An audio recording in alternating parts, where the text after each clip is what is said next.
அன்பு தந்தையே இறைவா, உம்முடைய அளவற்ற பேரன்பிற்காக உமக்கு நன்றி கூறுகிறோம். இந்த தவக்காலத்தின் 8ஆம் நாளில் திருமகனின் வார்த்தைகள் வழியாக எங்கள் உள்ளத்தை தட்டி எழுப்புகிறீர். அடையாளங்களை தேடி ஓடும் பலவீனமான உள்ளம் கொண்டவர்களாக நாங்கள் இருக்கிறோம். ஆனால் மகன் இயேசுவே எங்களுக்கான மிகப்பெரிய அடையாளம் என்பதை உணரச் செய்யும்.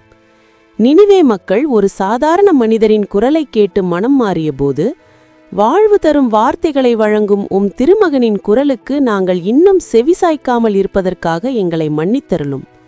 சாலமோனின் ஞானத்தை தேடி தென்னாட்டு அரசி அலைந்து வந்தது போல நாங்களும் உலக ஞானத்தை தேடாமல் உமது நிலையான உண்மையை சார்ந்து வாழ அருள் புரியும். எங்களை சுற்றியுள்ள அடையாளங்களைக் கண்டு வியப்பதை விட எங்களது உள்ளத்தில் ஏற்படும் மாற்றமே உமக்கு உகந்த பலி என்பதை உணரச் செய்யும். இந்த தவக்காலத்தின் எஞ்சிய நாட்களில் உண்மையான மனமாற்றத்தோடு உம்மை நோக்கித் திரும்ப எங்களுக்கு பலம் தாரும்.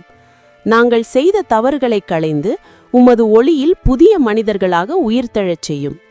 ஆட்சியும் வல்லமையும் மாட்சியும் என்றென்றும் உமக்கே. ஆமேன்.